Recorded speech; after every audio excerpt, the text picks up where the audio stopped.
In every corner of America, there are stories of resilience, innovation, and the unwavering spirit of community. Welcome to The Community Effect, the podcast where we explore the intersection of community development, affordable housing, and the impact it has on us all. Stories of people and places transformed by the power of connection, collaboration, and a shared vision for a better future. We'll uncover the blueprint for building thriving communities, one story at a time. The Community Effect, a podcast hosted by Marietta Rodriguez, President and CEO of NeighborWorks America. Welcome back to Season 2 of The Community Effect, a NeighborWorks America podcast. I'm your host, Marietta Rodriguez. Not everyone is ready to buy a home, and for many, renting is the right fit for the long term. What matters most is having housing that is stable and affordable, because that's what gives families the ability to put down roots, plan for the future, and fully participate in their communities. Whether someone's path leads to homeownership or to making a rental home their forever home, access to sustainable housing is the foundation of opportunity. And it's what NeighborWorks America and its network organizations mean when we say we're creating homes and building America. Our guest today is Rick Guzman, Executive Director of the Neighbor Project, a leading innovative model that helps renters build credit, reduce debt, and save for down payment, transforming affordable housing into a pathway to long-term stability and homeownership. Rick's organization has been recognized nationally for innovation, from being named one of the top 100 most innovative social change organizations in 2016 to receiving a $2 million gift from Mackenzie Scott Yield Giving in 2024. He joins us today to share his journey, the story behind the Neighbor Project, and how his team is flipping the script on what rental housing can mean for families. Rick, welcome to the Community Effect. Thank you so much for having me. We're so happy to have you join us. I think origin stories are so important to understanding the strategy behind the mission and the work. The Neighbor Project has such a powerful origin story. I'd sort of like to start there, beginning as Brian House. How did that personal story shape your vision for today's work? Yeah, well, so, one of the interesting things about our organization is that it has been sort of a constant evolution and adaptation. My wife and I were volunteers with World Relief, working with refugees and immigrants. And we noticed a couple of things. One was that there were a whole bunch of these families that were coming at the time from Rwanda and Congo, Democratic Republic of Congo and Afghanistan, who were coming incomplete. And so there was just a gap in the service. We actually started more of a foundation. We weren't necessarily setting out to start a new nonprofit, but we wanted to raise money to help reunite families. But the second gap we noticed was that once families came, we started seeing the older kids and the second generation settling into the same kind of really lower wage jobs and not having great opportunities to move up. And so we sort of immediately said, one of the things that would be great to do is to help families move into more opportunity. And so my wife and I, we were both fresh out of college, and we actually went back and looked. We were somewhere between 60 and 80% of area median income for a number of the first years of our lives as we were putting each other through grad school and maybe working at different levels. But my wife's job had free housing. And so what happened was we decided, we have this free housing. We should just set up a separate bank account and pay ourselves rent and make a down payment fund. With us being at that lower income, we just realized that if we could do this at this low income and save because we had that housing, maybe we could offer that to someone else. And so it started when we bought our first home. We bought a home with a basement apartment. And we invited a Cuban refugee family to come live with us. And they did. And they were saving about $1,000 a month. And we were coaching them and working with them on getting ready to apply for a mortgage. And my brother passed away in late 2006.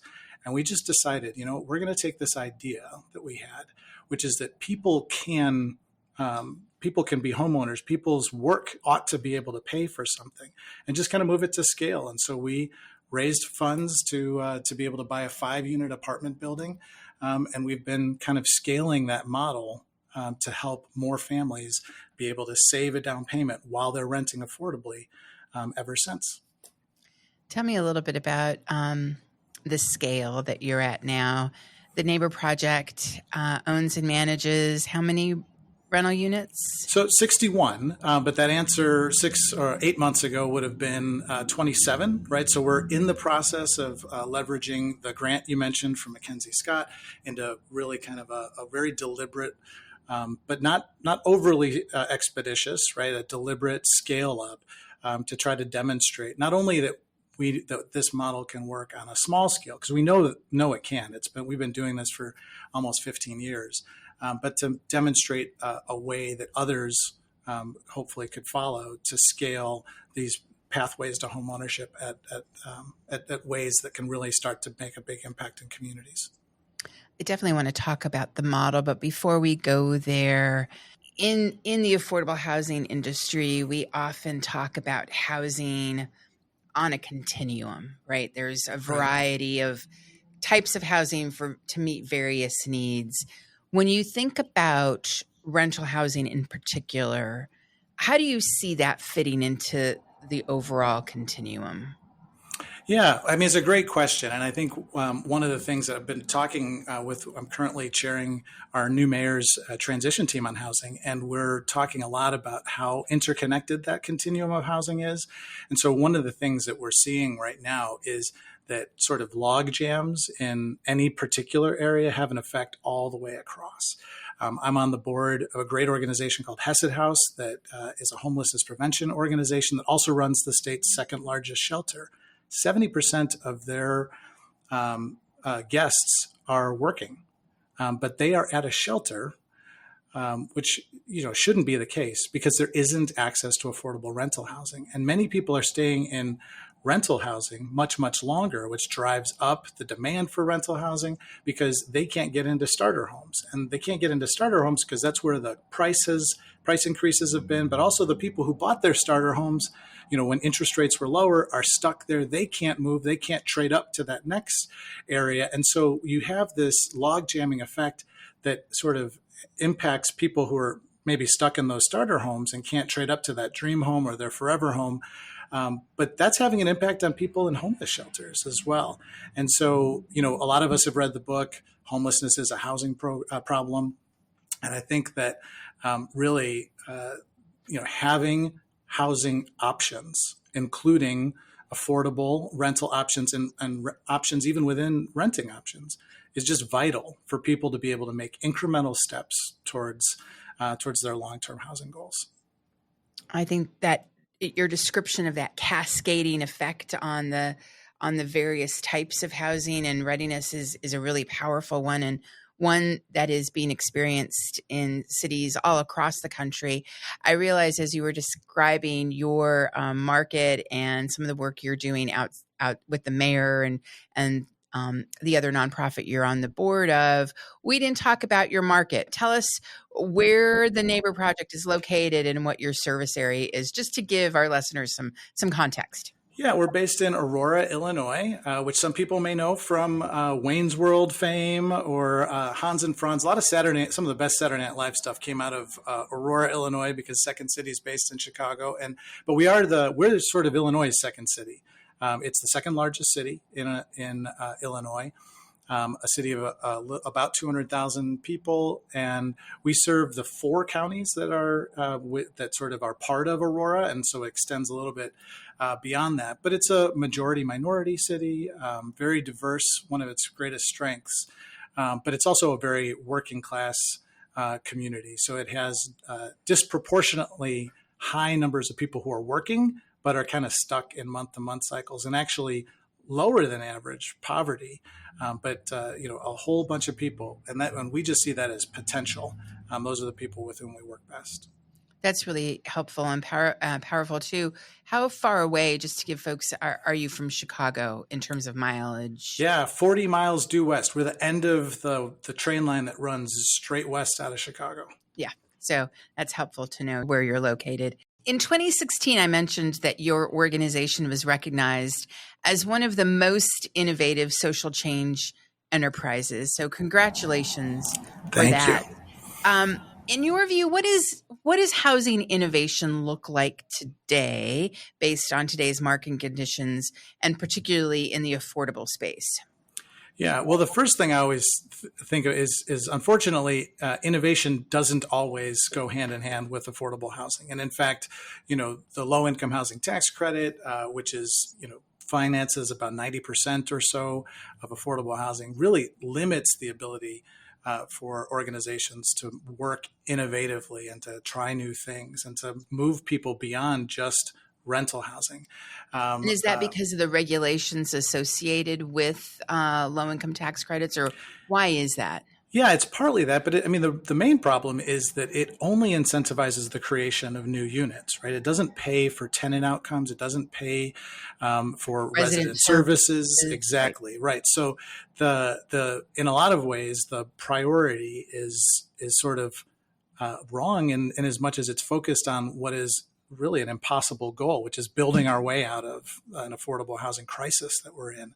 And so since it incentivizes financially primarily just the creation of new units, it makes it hard to try different things. It also makes it hard for the place-based organizations that are in the communities, that know their communities, to actually work with that tool.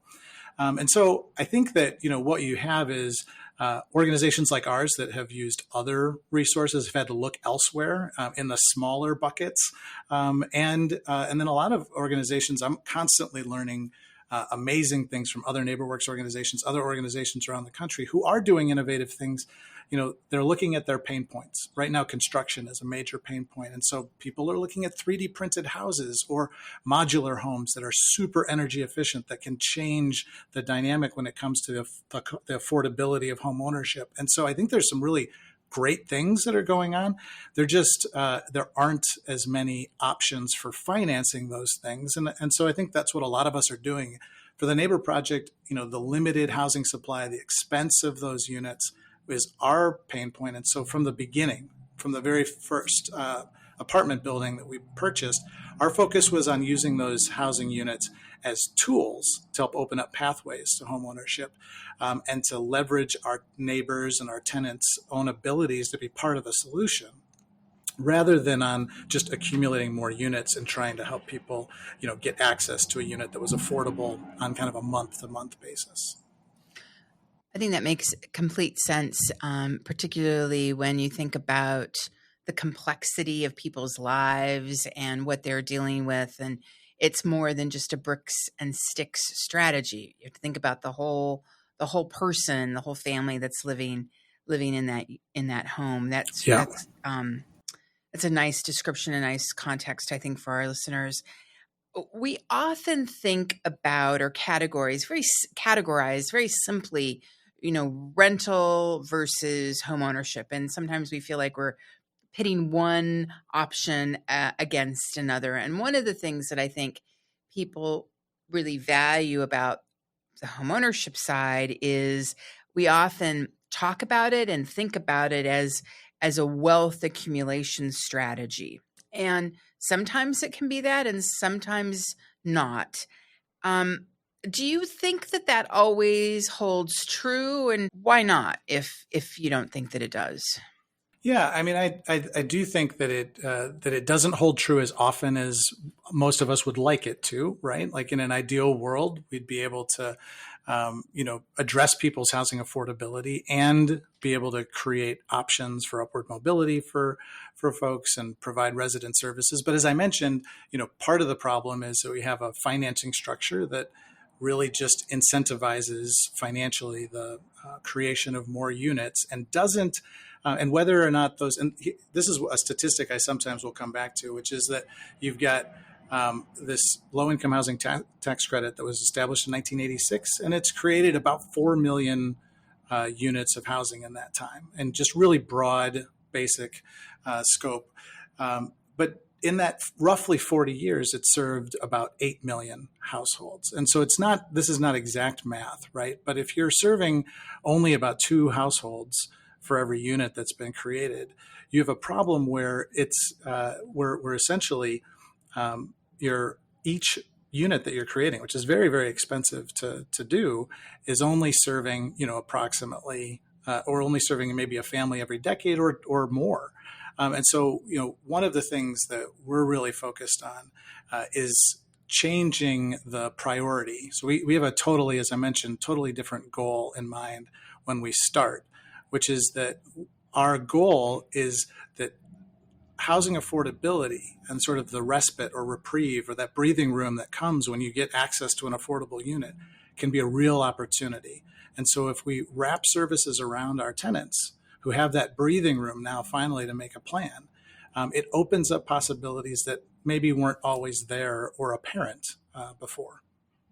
I want to get into your model because I think it's really incredible. Tell us how the Neighbor Project is flipping the script to help renters generate wealth, and what have you seen happen, particularly with the families that you serve? Sure. Oftentimes we use that term, flipping the script, and sort of the existing script that exists today is that you have a whole system of creating affordable housing that is designed to benefit those who are hardworking, looking for an affordable place to live.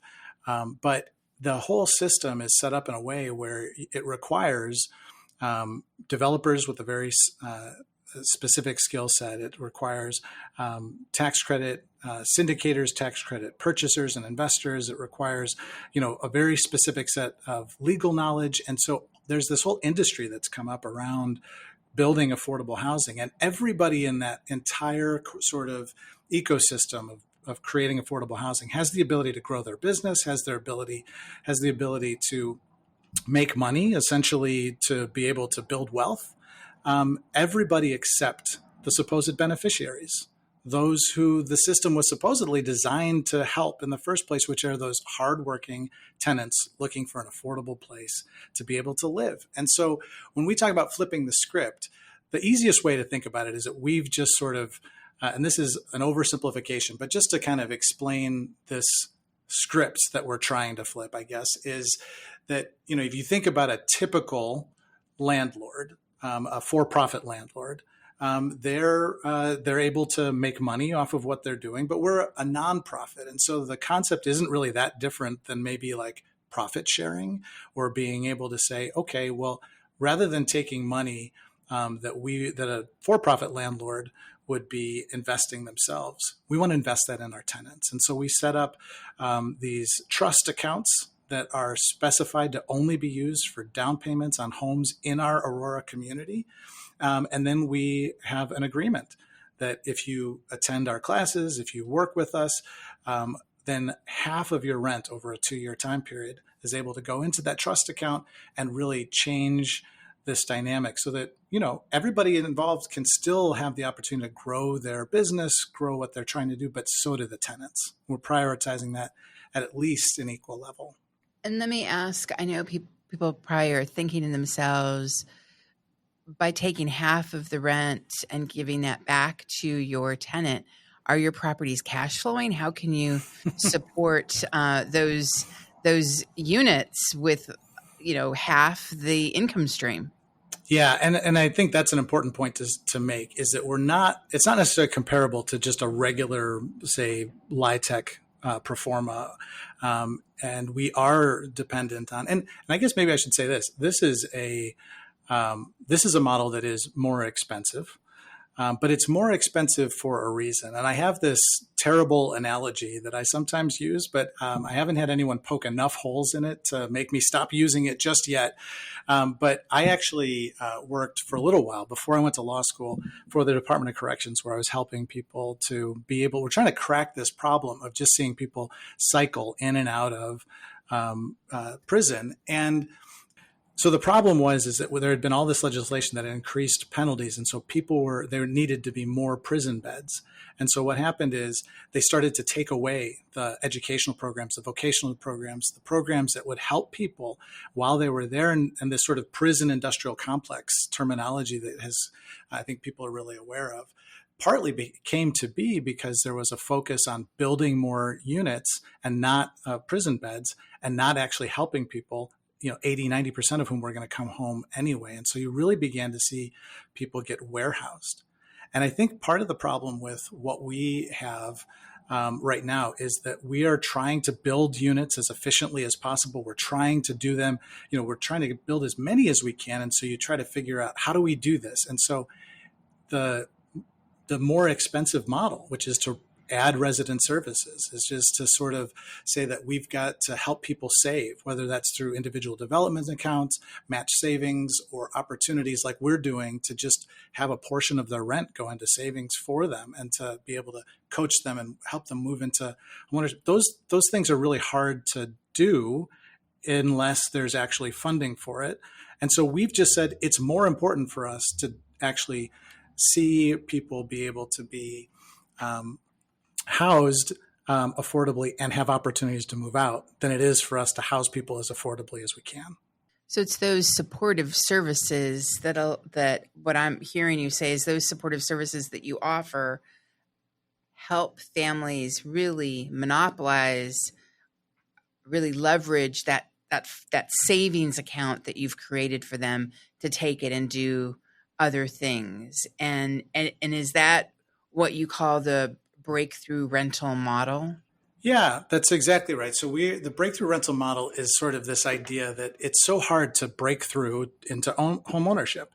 And so, we just look at it a little bit differently. Yes, each of our units cost a little bit more. They cash flow differently than maybe a lot of people are used to. But one of our units, because it's about a 2-year program that people go through, one of our units therefore can serve about 5 families every decade. Whereas, as I mentioned previously, a typical unit, understandably, people get into those and they want to stay as long as they can because they don't have other options. And so if we can serve 5 families in a decade versus 1 family in a decade, or 1 family for multiple decades, that's a level of efficiency where we're actually serving far more families per unit. And so maybe it costs 50% more, but if we're helping 5 times or 10 times as many families, there's actually some efficiency that comes from that type of math. And that's the way that we look at it. Not only are they more efficient, but the more important thing is that we're getting at root causes of why people need affordable housing in the first place. Which is the lack of generational wealth, which is the lack of opportunity, the inability for people to sort of have something to fall back on when an emergency arises, or to be able to draw from when an opportunity presents itself. And homeownership, we all know, can be that difference maker for families generationally. 100%. Let's talk real example. Can you share with us what kinds of resident services you offer to support the breakthrough from rental into homeownership? Obviously, we've heard about the financial. You receive some of your rent back to help you with the down payment and closing costs, but it sounds like it's much more comprehensive than that. Yeah. And, part of the reason that we've adapted our model to make it a 2-year program rather than initially we're trying to just say, let's save a year's worth of rent in a year and kind of churn people through, is that, it is a journey, and the journey is important. The steps that you take are important. And we were initially working with a lot of refugee and immigrant families, as I said, and over time we've found that really they're not all that different than anybody else, which is that, when you're talking about moving from multi-generational renting to multi-generational homeowning, we believe can be possible, is that there's some education that's needed. So housing counseling, of course, we're a HUD-approved housing counseling agency. Everybody goes through homeowner education. But we also do a number of maintenance workshops. We have a required number. I think over 2 years, people will participate in 6 different hands-on workshops. And those things range the gamut from, do-it-yourself kind of instructional things. We partner with some paint companies to get people some hands-on experience, and even just we have a partnership with Home Depot where we just come in and take them into the store, meet somebody there, and walk around and do a tour. Because if you think about, if you don't own a home, you're probably not going to Home Depot all that often. And if you go to Home Depot, it certainly can be very overwhelming. And so we're just trying to acclimate people, get people used to this idea, and making sure that they're prepared. And so there's a lot of different educational components, workshops, and things. And then, of course, we're also working with people on their credit so they can get the best possible mortgage options available to them, and budgeting, and of course, savings is really at the crux of what we do. And do you find, as you work through the customers that in your pipeline, are you finding that people are fearful, like that the idea of owning a home is overwhelming, and so some of these services really meet them where they are? Yeah, I think that one of the issues, one of the parts of our model that isn't always apparent is that it's not that 100% of all of our residents are getting 50% of their rent back, right? We have a goal of having about 50% of our tenants who are actively saving and engaged in our program. And so one of the important factors that we have is to sort of have folks who are in similar situations see their neighbors graduate into home ownership, and see that sort of opportunity and realize, the Joneses maybe aren't that different than I am. If they could do it, maybe it's possible for me too. And that's a component of it. But then, as you said, there's so much fear of the unknown, particularly when you're a first generation, college student, first generation homeowner. And so breaking down and demystifying and just coaching people in ways that help them see they can do it. Time is an important element in that, but so is coaching, and so is seeing your neighbors succeeding. And so it kind of is intentionally designed to create this ecosystem of possibility. I really like that idea of if my neighbor can do it, why can't I? Because I do think there's some power in sort of peer example, but also once you see it, like anything, once you see what's possible, you can't unsee it. That's right. That's right. Wow, what an insightful discussion about the trends and challenges shaping the future of housing and community development. We will be continuing this conversation with Rick Guzman, Executive Director of the Neighbor Project, in part 2 of this episode. And to our listeners, thank you for joining us for this episode of The Community Effect. Be sure to subscribe so you don't miss future conversations about the power of place and the people transforming their communities every single day. Until next time, I'm Marietta Rodriguez, and this is The Community Effect.